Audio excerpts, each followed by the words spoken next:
BJP विधायक दल की बैठक आज होने जा रही है। आपको बता दें, बैठक में राष्ट्रीय महामंत्री दुष्यंत कुमार गौतम शामिल होंगे।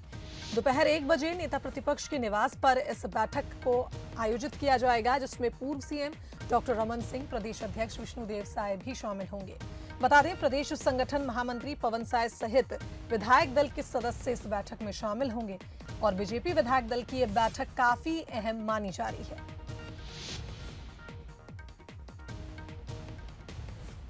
तो बैठक में शामिल होंगे, आपको बता दें, राष्ट्रीय महामंत्री दुष्यंत कुमार गौतम, जिसके चलते ये बैठक काफी अहम मानी जा रही है। दोपहर 1 बजे नेता प्रतिपक्ष धर्मलाल कौशिक के निवास पर ये बैठक होगी और पूर्व सीएम डॉक्टर रमन सिंह, प्रदेश अध्यक्ष विष्णुदेव साय भी इस बैठक में शामिल होंगे।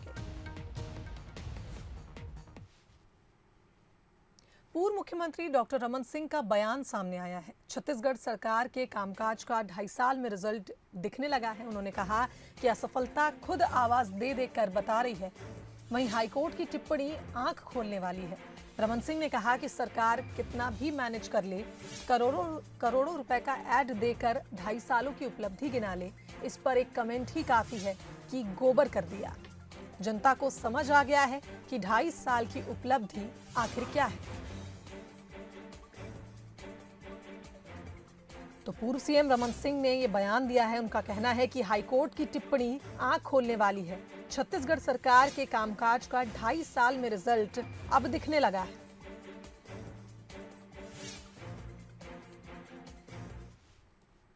बिलासपुर में मंत्री टीएस सिंहदेव के बीजेपी में जाने की अटकलों पर दिए बयान पर बीजेपी की राज्यसभा सांसद सरोज पांडे ने पलटवार किया। सरोज पांडे ने कहा कि कांग्रेस को अपने घर को देखना चाहिए। इस विषय में कहने से पहले अपना आकलन करना चाहिए। वहीं 2.5 साल के सीएम पर सरोज पांडे ने कहा कि ये 2020 का मैच है। जिनके साथ अन्याय हुआ है, हमारी संवेदना उनके साथ है। इसके साथ ही सांसद सरोज पांडे ने तंज कसते हुए कहा कि भूपेश बघेल को फिर से सीएम बनने की बधाई। पार्टी को पहले अपना घर देखना चाहिए और मंत्री जी ने भी इस विषय को कहने के पहले एक बार उन्हें अपनी स्थिति का आकलन करना चाहिए कि वो कहाँ खड़े हैं। हमारा कहना था कि इस टीकाकरण पर आपको राजनीति नहीं करनी चाहिए। कांग्रेस पार्टी का ये अंदरूनी मामला है, लेकिन ये 2020 का मैच, कोई दुखी है तो हम उसके साथ में हैं। जिनके साथ अन्याय हुआ है, हम उनके साथ संवेदना प्रकट करते हैं। 2.5 साल की सरकार पूर्णतः असफल है। ये वो सरकार है जिसने जनता के बीच जो वादा किया, वो सरकारें वादा करती हैं और वो पूरा नहीं होता है, ये दिखाई भी देता है। वहीं पेंड्रा पहुंचे नेता प्रतिपक्ष धर्मलाल कौशिक ने कांग्रेस सरकार पर जमकर आरोप लगाए। उन्होंने कहा कि गोबर खरीदी, कानून व्यवस्था, रेत जैसे मामलों में पूरी तरह सरकार फेल है। इस सरकार के राज में माफिया राज बढ़ा है और नौकरशाह बेलगाम हो गए हैं। वहीं उन्होंने धान खरीदी को लेकर कहा कि हमारी सरकार में धान स्टैकिंग पॉइंट पहुंच जाता था, लेकिन इस सरकार का सबसे बड़ा फेलियर ये है कि धान अब भी सोसाइटी में पड़ा है। इसके साथ ही उन्होंने किसानों को खाद मिलने में हो रही दिक्कत को लेकर भी सरकार को घेरा। सरकार उसमें समयपूर्ण भंडारण नहीं कर पाई और सारी जगह इसका कीड़ा तारेंगे। दूसरी बात, कुछ जगह ये शिकायत भी आ रही है कि जो खाद लेने जा रहे हैं उनको ये कहा जा रहा है कि आपको गोबर लेना पड़ेगा यहाँ से, और आप गोबर नहीं लोगे तो ये खाद हम आपको नहीं देंगे। ये किसान के साथ में ज्यादती है। जो किसान लेना चाहे उसको मनाही नहीं है, लेकिन आप उनके साथ जबरदस्ती नहीं कर सकते कि आप उनको 10 रुपए का, 2 रुपए का गोबर 10 रुपए में आप थमा लो, ये नाइंसाफी है। सुकमा का सिलगेर पिछले कई दिनों से यहां के ग्रामीणों के विरोध और प्रदर्शनों से सुलग रहा है। सिलगेर में प्रदर्शनकारी ग्रामीणों पर गोलीबारी की घटना की आग रह रहकर धधक रही है। हालांकि बीच में इस मामले को शांत करने का दावा जरूर किया गया था, लेकिन एक बार फिर से ग्रामीण अब आंदोलन की राह पर लामबंद हो रहे हैं और सरकार के लिए फिर से नई चुनौती खड़ी कर रहे हैं। देखिए ये खास रिपोर्ट। फिर सुलग रहा सिलगेर, महीने भर बाद भी ठंडी नहीं आंच। 28 जून को ग्रामीण करेंगे प्रदर्शन, नक्सली फैला रहे आग। बस्तर का सिलगेर करीब 1 महीने बाद फिर सुलगने लगा है। 16 मई को पुलिस कैंप के विरोध में ग्रामीणों ने विरोध प्रदर्शन किया था, जिसमें 3 लोगों की मौत हो गई, 17 लोग घायल हो गए थे। सरकार ने घटना की जांच के लिए 9 सदस्यीय कमेटी का गठन किया था। इसके बाद ग्रामीणों के आंदोलन की आंच थोड़ी थम गई थी। अब समझौते का फार्मूला तैयार है। लेकिन उससे पहले ग्रामीणों ने एक बार फिर आंदोलन की राह पकड़ ली है। 28 जून को ग्रामीणों ने विरोध प्रदर्शन करने का ऐलान किया है। जिला सुकमा या बीजापुर के सीमावर्ती सिलगेर में दिनांक 17 मई को हुई घटना के संदर्भ में 2-3 सप्ताह से चल रही आंदोलन को दिनांक 9 जून को क्षेत्र की जनता द्वारा समाप्त कर दिया गया। इसके बाद विगत कुछ दिनों से सीपीएम मोदी संगठन की दरबा डिवीजन, दक्षिण बस्तर डिवीजन एवं पश्चिम बस्तर डिवीजन के कैडर्स द्वारा क्षेत्र की जनता को दिग्भ्रमित एवं गलत जानकारी देते हुए पुनः आंदोलन का प्रारंभ करने के लिए उन्हें जबरन परेशान की जा रही है। इधर सिलगेर मामले में पहले भी सियासत कम नहीं हुई थी। अब एक बार फिर से प्रदर्शन के तेज होने के बाद सियासत गर्मा गई है। बीजेपी और कांग्रेस आमने सामने। बीजेपी सवाल उठा रही है तो सरकार इसे कुछ लोगों का स्वार्थ बताकर विकास कार्य रोकने की कोशिश बता रही है। सीधी सीधी बात है कि नक्सली वहाँ विकास नहीं चाहते, हम लोग विकास करना चाहते हैं। जैसा कि माननीय मुख्यमंत्री भूपेश बघेल जी ने स्पष्ट किया है, कितने स्कूल बंद थे 15 साल के, उसको चालू किया। अंदर तक आंगनबाड़ी, राशन सामग्री, स्वास्थ्य सेवा सब चीज़ पहुँचाते जा रहे हैं। उनका स्पष्ट कहना है कि फोर्स हटा दो, कैंप मत रखो और सड़क काम करो। तो सड़क कैसे बनेगा? और सड़क नहीं बनेगा तो राशन सामग्री कैसे जाएगी? तो विकास काम को रोकना चाहते हैं, हम विकास काम करना चाहते हैं। वहाँ के ट्रैवल लोगों को, वहाँ के लोगों को विश्वास में नहीं लिया।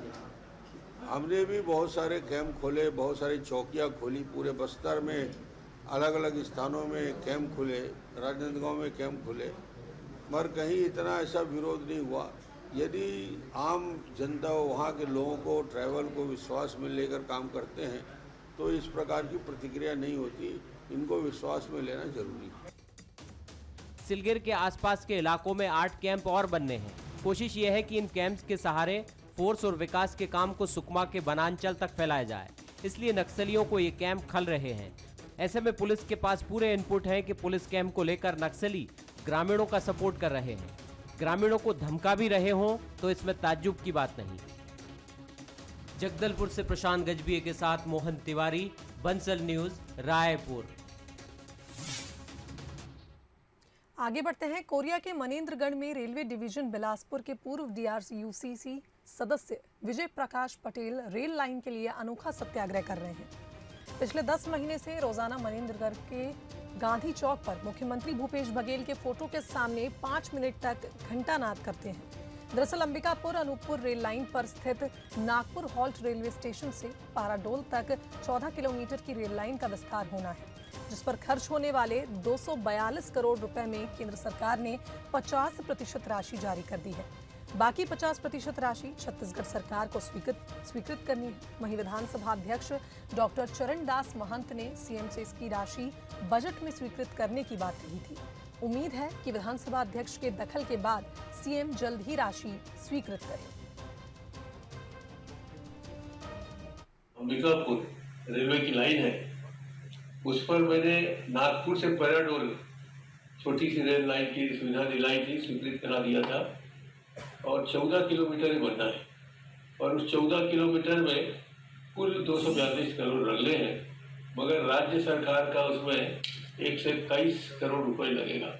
अभी देख रहा हूँ कि आपने 400 करोड़ से भी ज़्यादा स्वीकृति प्रदान की है, तो अगर थोड़ी सी राशि आने वाले बजट में 121 करोड़ की अगर हम व्यवस्था कर देते हैं तो ये चीरमेरी, मनेंद्रगढ़, अंबिकापुर पूरी एक लाइन बढ़ जाएगी। नागपुर रोड रेल विस्तारीकरण परियोजना है, इसकी बड़ी प्रतीक्षा की जा रही है।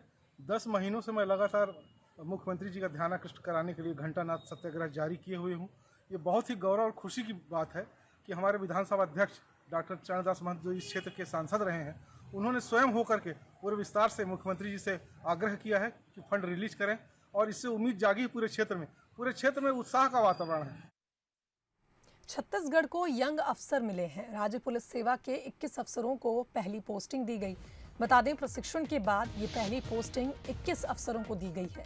सभी नक्सल प्रभावित क्षेत्रों में भेजे गए हैं और अब छत्तीसगढ़ को यंग ऑफिसर्स की ब्रिगेड मिली है, जिसमें 21 अफसरों को पहली पोस्टिंग नक्सल प्रभावित क्षेत्रों में की गई है।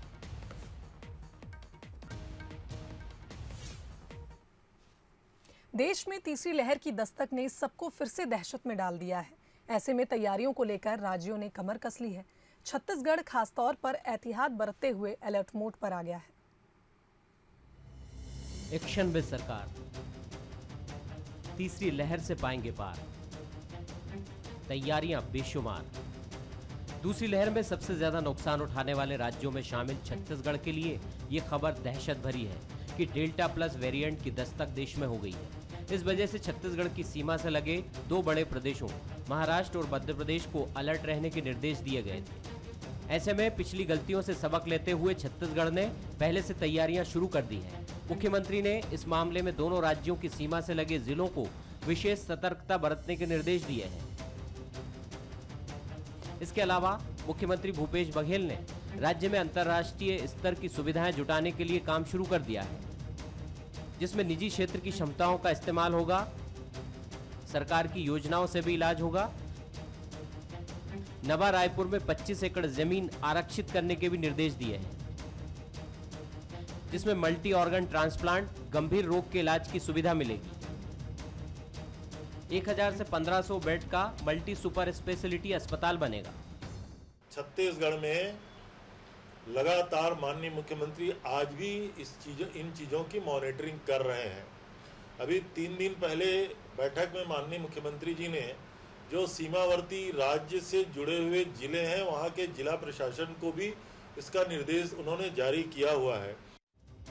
हालांकि तैयारियों के लिहाज से छत्तीसगढ़ ने पहले से निर्देश जारी कर दिए हैं, लेकिन विपक्ष को इसमें संदेह है। विपक्ष का कहना है निर्देश केवल जुबानी जमा खर्च है, जबकि सरकार पूरी तरीके से निजी क्षेत्र पर निर्भर है। उस क्षेत्र में स्वास्थ्य की सुविधा और खास तौर से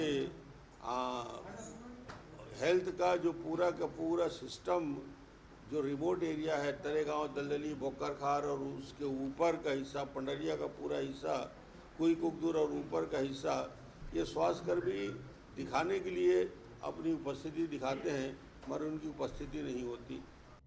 फिलहाल किसी अनहोनी को देखते हुए राज्य सरकार ने अपनी ओर से ऐतिहासिक कदम उठाने शुरू कर दिए हैं। खासतौर पर महाराष्ट्र और मध्य प्रदेश में अलर्ट होने के बाद छत्तीसगढ़ कोई रिस्क नहीं लेना चाहता, इसलिए सरकार ने अपनी तैयारियां शुरू कर दी हैं। बस अब इनके धरातल पर उतरने का इंतजार रहेगा। मोहन तिवारी, बंसल न्यूज, रायपुर। बिना वैक्सीनेशन कोरोना से जंग जीतना नामुमकिन है, लेकिन वैक्सीनेशन सेंटर्स पर वैक्सीन की किल्लत इस जंग को कमजोर कर रही है। देखिए ये रिपोर्ट। वैक्सीन की किल्लत, कहां जाए जनता, दूसरे डोज के लिए चक्कर पे चक्कर और सेंटर पर लंबी लंबी लाइन। ये लंबी लंबी कतारें वैक्सीनेशन के लिए लगी हुई हैं। यहां आया हर शख्स वैक्सीन का दावेदार है, लेकिन सेंटर पर वैक्सीन ही नहीं है और थक हार कर लोगों को वापस लौटना पड़ रहा है। साथ ही दूसरे डोज के लिए लोग चक्कर पे चक्कर लगाने को मजबूर हैं। कोवैक्सीन की मात्रा है, कोविशील्ड नहीं है, तो जो कोविन सॉफ्टवेयर से जो कोवैक्सीन का कोवैक्सीन बुक किए हैं उनको लग रहा है, पर कोविशील्ड जिनकी बुकिंग पहले से हो चुकी है और आज का टोकन कटा हुआ है, उन लोग आ रहे हैं, लेकिन उनको जानकारी नहीं होने की वजह से 2-2, 3-3 घंटा वेट करने के बाद वो बिना वैक्सीन लगवाए यहाँ से वापस जा रहे हैं। डोज के लिए सर अभी वैक्सीन कम है, इसलिए तो आज नहीं लग पा रहा है सर सेकेंड डोज। कल से स्टार्ट हो जाएगा।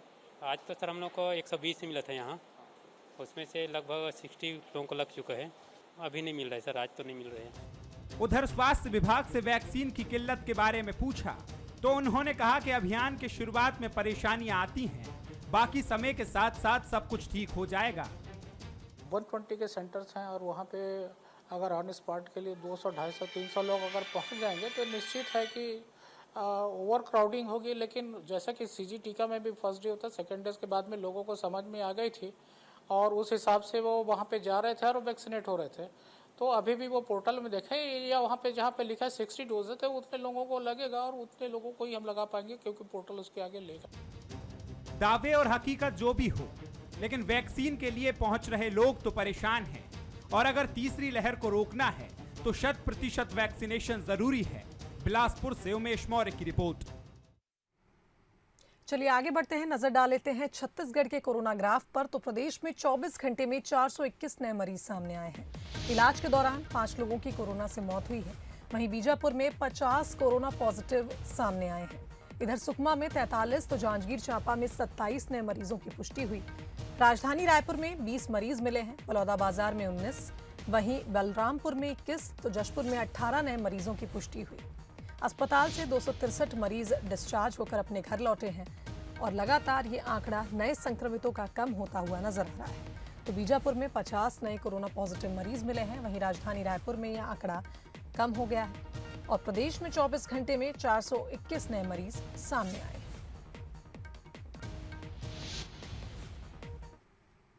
छत्तीसगढ़ में स्कूल खोलने के लिए अभी और इंतजार करना होगा। स्कूल शिक्षा मंत्री प्रेमसाय सिंह टेकाम ने इसको लेकर साफ कर दिया है कि अभी और इंतजार करना पड़ेगा। मंत्री प्रेमसाय सिंह ने कहा कि सीएम भूपेश की कोशिशों के बाद छत्तीसगढ़ में कोरोना का संक्रमण कम हुआ है, लेकिन प्रदेश में अभी स्कूल नहीं खुलेंगे। सरकार ने इस पर अभी कोई विचार नहीं किया है। संक्रमण कम हो रहा है और सभी लोगों ने इसमें प्रयास किया है। माननीय मुख्यमंत्री जी ने लगातार लोगों से चर्चाएं की हैं, बात की हैं। सब लोगों ने प्रयास किया कि संक्रमण थोड़ा कम हुआ है और अभी स्कूल खोलने के विषय में अभी ऐसा कोई विचार अभी तो। इधर कवर्धा पुलिस को गिरफ्तार नक्सलियों से पूछताछ में बड़ी कामयाबी हाथ लगी है। पुलिस ने उनकी निशानदेही पर उनकी बड़ी मात्रा में हथियार, नक्सली साहित्य, रसद का सामान बरामद किया है। पुलिस ने पिछले महीने 12 लाख के इनामी 2 नक्सलियों को गिरफ्तार किया था, जिनमें एक महिला भी शामिल थी। दोनों के कोरोना संक्रमित होने के चलते पुलिस ने उनका इलाज कराया। वहीं स्वस्थ होने पर जब उनसे पूछताछ की गई तो उन्होंने भी पुलिस को पूरा सहयोग दिया। भूरमदेव अभ्यारण्य के जंगलों में भारी मात्रा में डंप किए गए इस सामान को बरामद कर लिया गया। आत्मसमर्पण करने का एक मौका दिया है और इन लोगों ने काफ़ी सारे जो नक्सलियों से संबंधित गतिविधियों से संबंधित खुलासे हैं वो किए हैं हमारे सामने। इस इलाके में जो भी इनकी गतिविधि रही है उसके हिसाब से वो सारा कुछ इन्होंने बताया हमको और काफ़ी सारा सामान भी जैसा कि आप लोग देख रहे हैं यहाँ पे इन लोगों ने बरामद कराया है। जो इनका डंप था पूरा भूरमदेव एरिया में, उसका पूरा सामान इन लोगों ने बरामद कराया है। तो आज इनको एक मौका देते हुए हम लोगों ने मुख्य धारा में लौटने का एक इनके लिए प्रयास कराया। इधर बिलासपुर में 20 रुपए के लिए एक युवक ने बुजुर्ग की हत्या कर दी। शराब के नशे में लकड़ी की बल्ली से बुजुर्ग पर हमला कर दिया, जिससे बुजुर्ग की मौत हो गई। बताया जा रहा है कि सरपंच की सूचना पर पुलिस ने आरोपी को गिरफ्तार कर लिया है। रतनपुर थाना क्षेत्र के सिलदहा बघर्रा पारा की ये घटना बताई जा रही है। तो शराब के नशे में युवक ने एक बुजुर्ग की हत्या कर दी। बताया जा रहा है कि 20 रुपए के चलते युवक ने बुजुर्ग पर हमला कर दिया, जिसके चलते बुजुर्ग की मौत हो गई। फिलहाल पुलिस ने आरोपी को गिरफ्तार कर लिया है।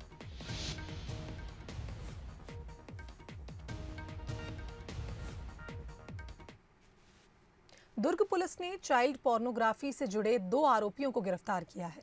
नई दिल्ली एनसीआरबी से शिकायत मिलने के बाद दोनों आरोपी पकड़े गए, जिनमें एक नाबालिग बताया जा रहा है। दोनों आरोपी चाइल्ड पोर्नोग्राफी से जुड़ी चीजें सोशल मीडिया पर शेयर करते थे।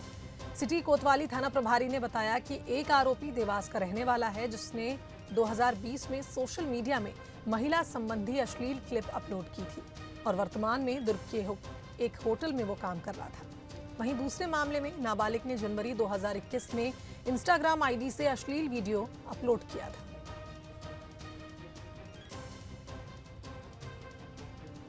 दिल्ली से जानकारी भेजा गया था कि यहाँ पे मेरे थाना एरिया में रहने वाले 2 व्यक्ति, एक अपचारी बालक है और एक जितेंद्र सिंह सिसोदिया है। ये दोनों अपने एक इंस्टाग्राम में और एक फेसबुक में अपने ग्रुप में बच्चों का, नाबालिग बच्चों का जो फोटो है, वीडियो है, अश्लील फोटो वीडियो वो शेयर किए है। इसी आधार पर हमने कल अपराध IT एक्ट का दर्ज किया और उसको तलब करके जब पूछताछ करने लाए तो उन्होंने अपना अपराध कबूल किया। इस आधार पर हम उसको गिरफ्तार करके उसको कोर्ट में, न्यायालय में पेश कर रहे हैं। बलरामपुर के सुभाष नगर में सड़क किनारे कीटनाशक दवा की खेप मिली है। सरकारी सप्लाई की ये दवाएं 2 से 3 साल पुरानी बताई जा रही हैं, जिसके बाद कृषि विभाग ने मामले की जांच के लिए टीम का गठन भी किया है।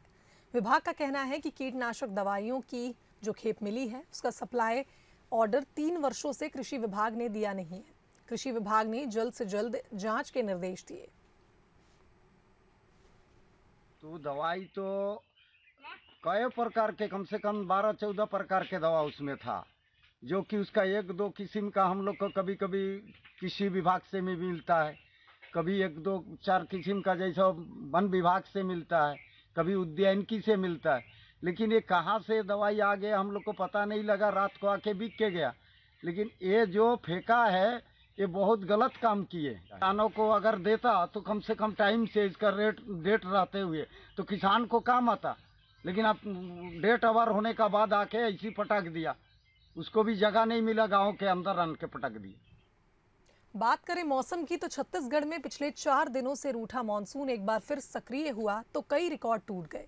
मौसम विभाग के आंकड़ों की माने तो छत्तीसगढ़ में पहली बार 17 जिलों में अब तक की सबसे ज्यादा बारिश हुई। मंगलवार दोपहर बाद शुरू हुई बरसात देर रात विकराल हो गई। वहीं मौसम विभाग के मुताबिक बीते 24 घंटों में प्रदेश में 6 केंद्रों पर भारी बारिश दर्ज हुई। वहीं आपको बता दें 17 जिलों में 30 वर्षों की औसत बरसात का रिकॉर्ड टूट गया और इन जिलों में औसत 60% से लेकर 72% तक अधिक बरसात हुई है।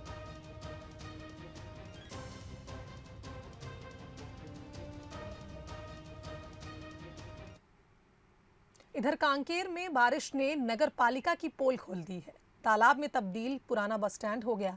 बताया जा रहा है पुराने बस स्टैंड सहित कई जगह पानी भर गया और दुकानों में भी बारिश का पानी घुस गया।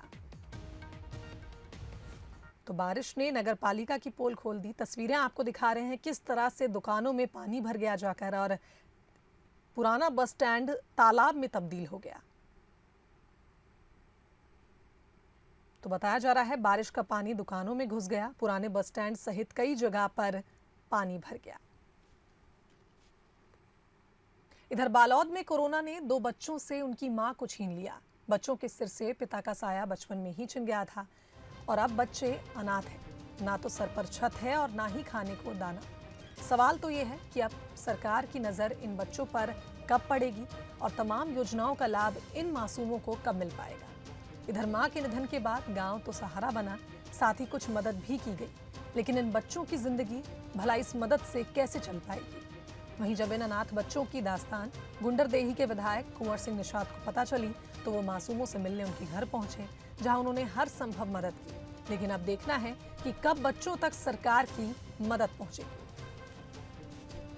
24 तारीख को तबीयत खराब था, 27 को जब डॉक्टर बुलाए थे तो सूजी लगा के गए, 12 बजे रात को ख़त्म हो गए।